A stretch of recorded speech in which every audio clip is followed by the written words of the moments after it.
Hello friends, मैं हूँ सविता। कैसे हो आप सब? और मुझे पता है आप सब बहुत बढ़िया और मज़े में हो। और जैसे कि हमारा जादू के दिन चल रहे हैं, हमारे 28 डेज़, तो आज हमारा 4th डे है।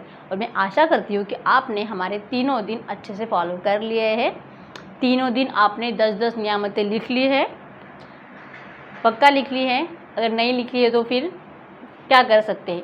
अगर आपको फॉलो अच्छे से करना है, आप चाहते हो कि 28 डेज़ के बाद आपके साथ मैजिक हो, और अगर आपने नहीं लिखा है, बस अगर आप चाहते हो आपकी लाइफ को चेंज करना आफ्टर 28 डेज़, आप अगर नई दुनिया में कदम रखना चाहते हो, अपने आप में बदलाव देखना चाहते हो, तो फर्स्ट डे से प्लीज़ फॉलो करो, ठीक है।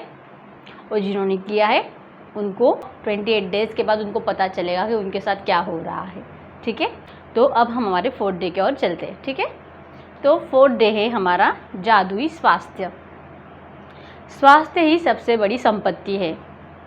स्वास्थ्य जीवन की सबसे कीमती वस्तु है, लेकिन यह भी सच है कि हम अपने स्वास्थ्य को जितना नज़रअंदाज करते हैं, उतना किसी दूसरी चीज़ को नहीं करते हैं।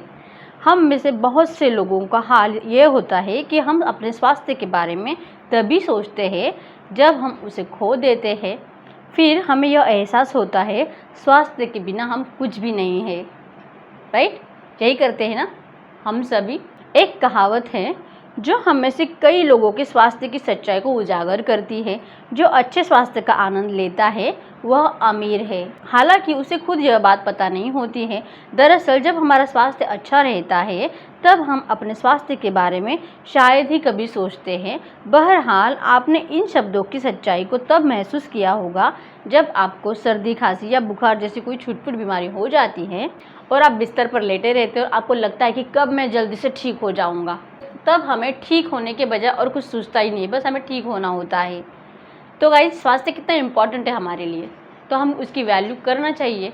जैसे कि आरोग्यम धन संपदा मराठी में कहते हैं, स्वास्थ्य पाने के लिए आप चाहे जो कर ले, लेकिन अच्छी सेहत के लिए आपको कृतज्ञ होना ही पड़ेगा। आपने ऐसे बहुत सारे लोग भी देखे होंगे कि जो सब कुछ करते हैं, अच्छा डाइट फॉलो करते हैं, मॉर्निंग वॉक, एक्सरसाइज सब कुछ करते हैं, लेकिन फिर भी उनको ढेर सारी बीमारियों ने घेरा रहता है। क्यों ऐसा? क्योंकि गाइज वो अपने स्वास्थ्य के लिए कृतज्ञ नहीं होते हैं। उन्हें जो उनके पास है, जो उनकी अच्छी बॉडी, उनके बॉडी के ऑर्गन्स, उनकी स्किन, उनके पैर, हाथ, सब कुछ ये स्वास्थ्य में आता है, लेकिन वो कभी उसके लिए कृतज्ञ नहीं होते हैं। तो आपको कृतज्ञ होना पड़ेगा। जिस हद तक आप अपने स्वास्थ्य के लिए कृतज्ञ होते हैं, उसी हद तक आपका स्वास्थ्य जादुई रूप से बढ़ेगा, और जिस हद तक आप कृतज्ञ नहीं होते हैं, उसी हद तक आपका स्वास्थ्य गिरेगा। गिरे हुए स्वास्थ्य के साथ जीने का अर्थ है कि आपकी ऊर्जा, स्फूर्ति, प्रतिरक्षण तंत्र, विचारों की स्पष्टता और आपके शरीर तथा मस्तिष्क का हर कार्य कमज़ोर होता चला जाता है। स्वास्थ्य के लिए कृतज्ञ होने से यह सुनिश्चित होता है कि आप अधिक स्वास्थ्य पाते रहेंगे, जिसके लिए आप कृतज्ञ हो सके, और साथ ही साथ इसके आपके शरीर और मस्तिष्क का तनाव और दबाव भी खत्म हो जाता है। अपने पैरों के बारे में सोचें, वे आपके जीवन में परिवहन का प्रमुख जरिया है। उन सारी चीज़ों के बारे में सोचें जिनके लिए आप अपने पैरों का इस्तेमाल करते हैं, जैसे संतुलन बनाना, खड़े होना, बैठना, व्यायाम करना, नाचना, सीढ़ियों चढ़ना, कार चलाना, सबसे बढ़कर पैदल चलने का चमत्कार। आपके पैर घर में चारों तरफ घूमने, बाथरूम जाने, किचन में जाकर पानी पीने, अपनी कार तक चलकर जाने में आपकी मदद करते हैं। आपके पैर स्टोर्स में घूमने, सड़क तक जाने, हवाई अड्डे पर टहलने और समुद्र तट पर घूमने में आपकी मदद करते हैं।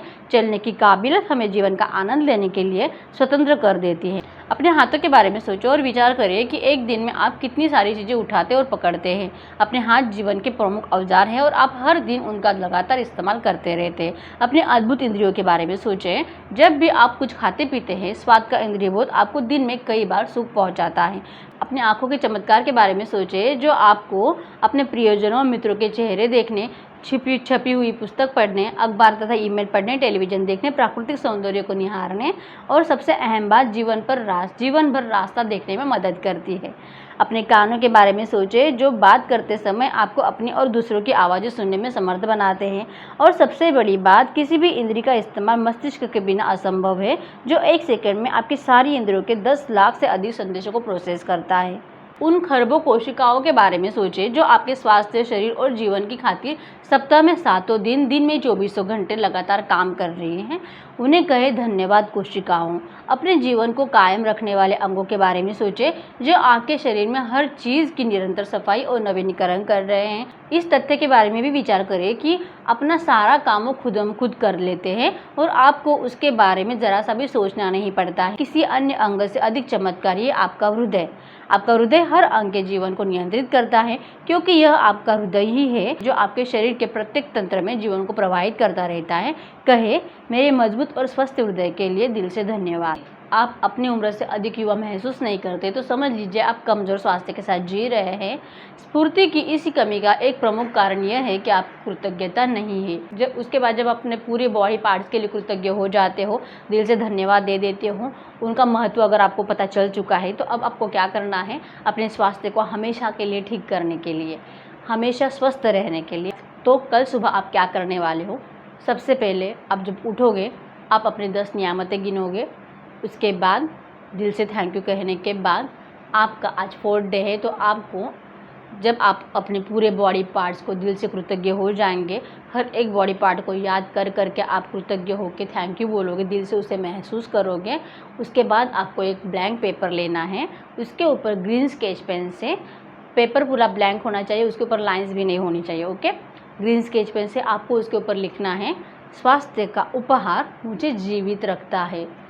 उसको लिखने के बाद आपको दिल से उसको 10 टाइम पढ़ना है, दिल में ज़ोर ज़ोर से, जैसे कि हम हमारे नियामतें गिनते हैं, ज़ोर ज़ोर से पढ़ते हैं, वैसे आपको उसको पढ़ना है। स्वास्थ्य का उपहार मुझे जीवित रखता है, उसको दिल से फील करना है। स्वास्थ्य का उपहार मुझे जीवित रखता है, स्वास्थ्य का उपहार मुझे जीवित रखता है। इस तरह से 10 बार बोलने के बाद आपको उस कागज़ को ऐसी जगह पे चिपका देना है जहाँ पे आप उसे दिन में 4 से 5 बार देख सको। आप उसे कहीं पे भी चिपका सकते हो, जहाँ पे, जैसे कि आप जहाँ पे ब्रश करते हो वहाँ पे, या फिर आप अपने बेडरूम में, हॉल में, कहीं पे भी आप चिपकाओ, लेकिन आपकी नज़र उसके ऊपर दिन में 4 से 5 बार जानी ही चाहिए। अगर आप इस तरह से चिपका देते हो तो आपके घर के जो फैमिली मेम्बर्स भी होते हैं वो भी आते जाते उसको देख के अपने आप ही पढ़ लेते हैं। तो ऐसा पढ़ने से क्या होता है कि वो पॉजिटिव वाइब्रेशंस जो रहते हैं उस लाइन्स के, वो आपके साथ साथ फैमिली मेम्बर्स भी पढ़ेंगे तो उनके वाइब्रेशंस भी पॉजिटिव हो जाएंगे, तो वो भी हर रोज़ उसको पढ़ के पॉजिटिविटी में बदलना स्टार्ट हो जाएंगे। गाइस, इस तरह से आप फॉलो करोगे, आपको कभी भी स्वास्थ्य के बारे में फ़िक्र करने की कोई भी ज़रूरत नहीं पड़ेगी, ओके। आपको दिन में ये 4 से 5 बार हर रोज़ पढ़ना ही है। जैसे कि हम हर रोज़ ब्रश करते हैं, नहाते हैं, कि हम हमारा जादुई पत्ता सामने रख देते हैं, उसको देख के हमें याद आ जाता है कि हमको आज थैंक यू कहना है सबसे अच्छी चीज़ के लिए, ठीक है। उसके बाद जब आप रात को सोओगे तो पूरा दिन को याद करके सबसे अच्छी चीज़ के लिए आपको धन्यवाद कहना है और थैंक यू कह के सो जाना है, ओके। और उस पत्थर को आपको सिरहाने रख कर ही सोना है। आपको ये भी हर रोज़ करना है। ये कुछ बातें हैं आपको हर रोज़ डेली फॉलो करनी ही है, ठीक है। तो गाइज़, ये था हमारा 4th डे। आपको वीडियो ज़रा भी अच्छी लगी है तो वीडियो को ज़रूर लाइक करो, और यस, मेरे चैनल पे बने रहने के लिए मेरे चैनल को ज़रूर सब्सक्राइब करो। नोटिफिकेशन बेल दबाना ना भूलो, क्योंकि जब मैं नेक्स्ट वीडियो डालूँ तो आपके पास उसका नोटिफिकेशन आ जाए और आप उसे देख सको, ठीक है। तो मिलते हैं अगली वीडियो में, यानी कि कल। तब तक के लिए बाय।